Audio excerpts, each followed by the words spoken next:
अरे बाबा कैसे हो? बैठो बैठो बाबा, बैठो बाबा। हाँ जी बिराजो जो। पागलों की कमी थोड़ी है दिल्ली में। सीताराम। हाँ, एक दिन ऐसा आएगा दिल्ली के हर मोहल्ले में बागेश्वर के पागल होंगे। हाँ, होना भी चाहिए। बंसल साहब, बुराई है क्या इसमें? हाँ, क्या बुराई है? होना भी चाहिए। पागल होने, घर घर मानवता का पाठ होना चाहिए। हमारा दरबार लगाने का ध्येय है मानव की हेल्प करे एक दूसरा मानव। पूछिए, कहाँ रहते हो आप? मैं दिल्ली में रहता हूँ। कहाँ दिल्ली में? रोहिणी के अंदर। पूछिए क्या बात है? गुरुजी, आपका मैं बहुत समय से यूट्यूब के ऊपर देखता था। हेलो।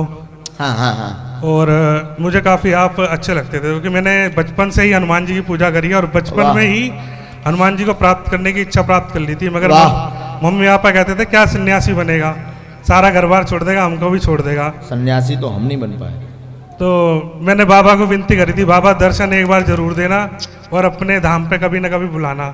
हम बालाजी जाते थे, बाबा की कृपा से ही मैं जी रहा हूँ और सारा मेरा घर का काम चल रहा है। मगर कुछ परेशानियां है ना, वो काफ़ी दिनों से परेशान कर रही है। और मेरे पे जैसे एक बार मेरी शादी होके टूट चुकी है, लोग बहुत परेशान करते थे, उसके बाद मुझे ताने भी देते थे, मगर मैंने हार नहीं मानी। उसके बाद मैंने मेहनत करता गया, आज मैं मीडिया एजेंसी के अंदर भी हूँ। फिर वहाँ से भी नौकरी छूटी, फिर बहुत परेशान हुआ। आखिरी में यही मान लिया कि अब जो है किसी सदगुरु के शरण में जाना चाहता हूँ। और जब से मैंने आपका देखा, मैं कोशिश कर रहा था कि एक ना एक बार दर्शन हो जाए। मम्मी पापा बहुत बुजुर्ग है, चल नहीं पाते हैं और घर में इंतजार कर रहे थे कि आपके जाके दर्शन करके आए, मगर कोरोना काल के कारण दर्शन नहीं करने आ पा रहे थे। आज मैं घर पे बस बैंक में पैसे लेने के लिए जा रहा था, पैसे लेते ही मेरा अचानक मैसेज आया आपके फेसबुक के माध्यम से। मैंने कहा बाबा आज आपने बड़ी मेहरबानी कर ली और आपने मुझे मैसेज कर दिया, और मैं तुरंत सारा काम छोड़ के पहले आपके दर्शन करने के लिए आया हूँ। और मुझे कृपया करके गुरु दीक्षा देने की कृपा करें, अगर मैं लायक हूँ तो, और बड़ी मेहरबानी होगी बाबा आप पे। और मेरे ऊपर क्या चीज़ है ये बताने की कृपा करें, क्योंकि कई लोग बोलते गलत चीज़ है, कोई बोलते सही। आर्थिक विकास नहीं हो रहा, सब प्रकार हैरान है, सब काम रुक रहे, क्रोध अत्यधिक आता है, गृहस्थ जीवन भी नहीं चल पा रहा। आपके शरीर के ऊपर विद्या का प्रभाव है, जिन्नात शक्ति का प्रभाव है, जिस कारण से आपका मन अशांत रहता है। शक्ति हटेगी, जीवन की उन्नति होगी। आशीर्वाद। जय बाबा। बाबा मेरी मम्मी के ऊपर क्या शक्ति है ये बताने की कृपा करेगा। की शक्तियां हैं, जिन्नात के साथ में प्रयोग की गई हैं, किसी स्त्री द्वारा भेजी गई हैं। एक को पकड़ता एक को छोड़ता, वो चूंकि विषय आपको पता है इसलिए हम उसमें डिटेल में जाना नहीं चाहते। कोई पितृ बाधा तो परेशान नहीं है? नहीं, पितृदोष नहीं है, आपके स्थान की शक्तियां हैं। स्त्री बार बार फोटो लेकर के करवाती है, वो विषय आपको पता है। आगे जाने की हाँ या ना जी, चूंकि तुम्हें पता है 50 बार लड़ाई लड़ चुके हो, जो है हम नहीं चाहेंगे तो सिर्फ प्रयोग।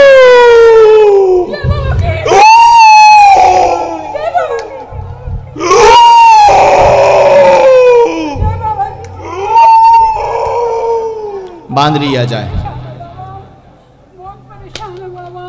सन्यासी बाबा की बाबा शरण में लो, दीक्षा के घर पर भी सेना भेज दी जाए। आज के बाद आपके घर पर कोई भी तंत्र नहीं कर पाएगा। सवारी घर पर नहीं आएगी, धाम पर आएगी, जो वहां हमेशा के लिए बंध जाएगी। बाबा गुरु दीक्षा देने की कृपा करें, देखिए मेहरबानी होगी। खुश रहो, जुड़े रहो, क्या पता 2-4 दिन में चले जाओ जी दूसरे गुरु के पास। 50 गुरु बदल नहीं बाबा, मैं आपको छोड़कर कहीं नहीं जाऊंगा। देखते हैं हम। बाबा हनुमान जी कृपा करे, सीताराम जी कृपा करे और सन्यासी बाबा। आशीर्वाद। बाबा का बेटा है ये दिया हुआ। एक मंत्र लिखा हमने, 5 माला करनी है। हम विचार करेंगे शरणागति के लिए, हमें गुरु आज्ञा लेनी पड़ेगी। अभी कोई गुरु आज्ञा नहीं है और अभी हम दीक्षा के लिए हाँ भी नहीं कह सकते। हमें गुरु आज्ञा लगेगी, पहले सेवा करो, भाव पूर्वक ध्याओ, लगेगा हम बुला करके 1000 लोगों में कह देंगे आज तुम्हारी दीक्षा है। बड़ी कृपा होगी बाबा। खुश बोलो सन्यासी बाबा की जय, बोलो सीताराम भगवान की, श्री बालाजी महाराज की जय। गाली नहीं बकनी है, गाली नहीं बकनी है, किसी के ऊपर कोई लांछन नहीं लगाना। किसने किया वो भाड़ में जाए, ठीक करने वाले बैठे। जाओ खुश हो। क्या बात पूरी एकदम सही? मान गए बाबा हनुमान जी महाराज आपको। सीताराम, जय जय राम। बोलो बागेश्वर धाम। यहाँ पहली बार आए तुम? पहली बार आया हूँ मैं। यहाँ पहले से किसी को बताया था तुमने? किसी को भी नहीं बताया मैंने, किसी को ये विषय बताए थे क्या? किसी को भी नहीं बताया। जाओ, जैसी तुम्हारी सुनी वैसी बालाजी सबकी सुनी। सबकी सुने। जय बालाजी महाराज। जी, आपको बुलाया था हमने? नहीं, वहाँ एक जो मोबाइल वाली बहन जी थी उनको बुला। गुरु जी एक बार मत्था टेक सकते चरणों के अंदर? हाँ? एक बार मत्था टेक सकते गुरु जी? अभी हम गद्दी पे बैठे, बाहर आएंगे तब। खुश मोबाइल जो चला रही थी उनको।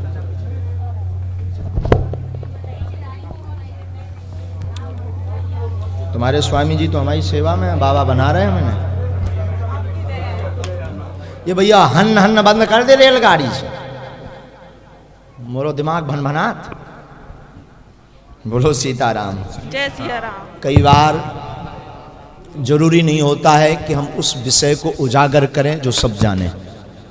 कई बार स्वयं को केवल सावधान कर दो तो व्यक्ति समझ जाता है कि थोड़ा मोड़ा नहीं बहुत कुछ है।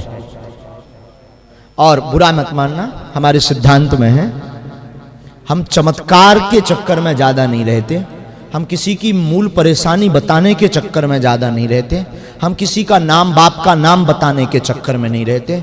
हमारा एक ही सिद्धांत है, जो दरबार में आया उसकी समस्या का हल हो जाए, उससे बड़ा कोई चमत्कार नहीं। जय उनकी जय। बताने वाली क्या बात हुई? बताने के लिए तो तुम्हें तो खुद पता है कि हम काहे से परेशान हैं। तुम्हें स्वयं पता है कि हम इस विषय से पीड़ित हैं। तुम्हें स्वयं पता है कि हमारी यह समस्या है। तुम्हें स्वयं पता है हमारे पिताजी का यह नाम है। तुम हल नहीं जान पा रहे हो, हल खोजने आए हो, समस्या का समाधान पाने आए हो। और हम भी तुम्हें वही खिलौना में बिदाए रहे कि तुम्हारे पिताजी का नाम ये, दादा का नाम ये तुम्हारी घरवारी और ये ऐसी समस्या लेकर आए और पर्चा पकड़ा दें। उससे कुछ भी लाभ निकलने वाला नहीं है, क्योंकि वो तो तुम्हें खुद पता है। हम ज्यादातर अपने गुरुदेव भगवान से, अपनी शक्तियों से, हनुमान जी महाराज के चरणों में बारंबार यही निवेदन करते, बालाजी किसी का प्रश्न सही बता पाए ना बता पाए, किसी के घर की गहरी बात बता पाए ना बता पाए, किसी के बाप का नाम बता पाए ना बता पाए, चलेगा, पर वो अगर रोता हुआ आया और मुस्कुराता हुआ जाए, काम होगा। की जय। हो सकता है आप सिर्फ चमत्कार चक्कर में बैठे हो सकता है आप सिर्फ जिज्ञासा जानने की बैठे हो, पर हमारा ध्येय चमत्कार नहीं है। आपको सुनकर के बड़ा आश्चर्य लगेगा, जितनी ये बातें हम बोल देते ये तो चलते फिरते बोल जाते हैं। और बुरा मत मानिएगा, सबसे बड़ी विद्या, सबसे बड़ी शक्ति, सबसे बड़ा चमत्कार है गुरु कृपा। हम तो कुछ बोलते ही नहीं, बोलने वाला बोलता है और जो भी बोलता किसी की क्षमता नहीं काट दे, किसी की क्षमता नहीं काट दे। बोलने वाला हनुमान जी है, वो बोलता है और बोलता है तो किसी की क्षमता नहीं काट दे। और पर्चे पर लिख दिया तो ये भी क्षमता नहीं है कि वो गलत निकल आए, ये भी तय है। पर देखो बुरा मत मानना, बरसात होती है, बरसात में उन्हीं पात्रों में पानी भरता है जिन पात्रों का मुख ऊपर की तरफ होता है, उसी में बारिश की बूंदों का पानी टिप टिप टिप टिप करके भरता है। जिनका पात्र का मुंह नीचे की तरफ होता उन पर कभी कृपा नहीं होती। हम ये कहना चाह रहे हैं बागेश्वर धाम से जुड़े हुए देश और विदेश के भक्तों से, तुम्हारे अंदर जिगर हो समय का, बहुत ज्यादा वेट करने का, बहुत ज्यादा इंतजार करने का, बहुत कुछ खोने का, तो बहुत कुछ पाने के लिए तब आना बागेश्वर धाम। और आपके पास समय ना हो, आपके पास टाइम ना हो, आपके पास बहुत कुछ खोने के लिए कुछ ना हो, तो प्लीज नो, आप आना नहीं, घर पर ही रहो। बहुत दरबार है भारत में, बहुत गुरु है, उनके चक्कर में पड़ो ना। ये दरबार है ना ये तो गुरु है, ना हम कोई संत हैं, ना हम तो पक्के असंत हैं, पक्के कबाड़ी हैं, बस इतना है। हम हनुमान जी के हैं, हनुमान जी हमारे हैं, ये तय है। हम जैसे हैं वैसे अपने गुरु जी के हैं, हम जैसे हैं वैसे अपने हनुमान जी के हैं। और हमें यह भी नहीं कि आप धन्यवाद दो, हमें यह भी जरूरत नहीं कि आप मानो कि कुछ भी कहो, बहुत तेज सिद्धि है। हम प्रमाण पत्र लेने भी नहीं आए, हम तुम्हें तुम्हारी समस्या का समाधान देने आए। चाहे वो मुट्ठी बांध करके हो जाए, जरूरी नहीं पर्चा बने, बागेश्वर धाम से जुड़े हुए लोग सुन लो, ये बात गांठ बांध लो। जरूरी नहीं तुम्हारा पर्चा बने, जरूरी नहीं तुम्हारी चर्चा हो, जरूरी नहीं तुम्हारी पेशी हो, जरूरी नहीं तुम पर कुछ भी हो। एक बात गांठ बांध लो, आज से प्रण ले लो कि आज से हम बालाजी के और बागेश्वर बालाजी हमारे, गारंटी हमारी खाली नहीं रहोगे, खाली नहीं रहोगे, ये पक्का है। और काम सफल हो जाए तो धन्यवाद की भी जरूरत नहीं, कन्या भोज हो सके तो करवा देना, काम पूर्ण हो जाए तो कन्या भोज करवा देना है, काम सिद्ध हो जाए तो भंडारा करवा देना, काम सिद्ध कोई बड़ा हो जाए तो किसी गरीब बेटी का विवाह करवा देना। की जय। ना तो हम आपकी संपत्ति के लिए बैठे हैं, ना आपके धन के लिए, तुम में जितनी क्षमता हो हमसे ले जाओ, धन नहीं आशीर्वाद, मार्गदर्शन। इसलिए हम हमेशा बोलते हैं बागेश्वर धाम से जुड़ना अमीरों का शौक है, सबके बस की बात नहीं है, गरीबों की बस की बात नहीं। और अमीर का मतलब धनवान व्यक्ति नहीं, संपत्ति वाला व्यक्ति नहीं, जिसका हृदय अमीर हो, वो आदमी का। इसलिए अभी भी कहेंगे, अभी मौका है। अगर तुम लोग शायद अगर इस चक्कर में बैठे हो कि नहीं अगर हम 21 पेशी करेंगे तभी चमत्कार होगा, नहीं सुनेंगे, तो अभी भी कुछ भी नहीं बिगड़ा। मूड धर के पांव पर हो, पीले चावल नहीं दे, प्लीज गो, आप जा सकते हो। शोर मत मचाओ भगवान। बोलो बागेश्वर धाम की।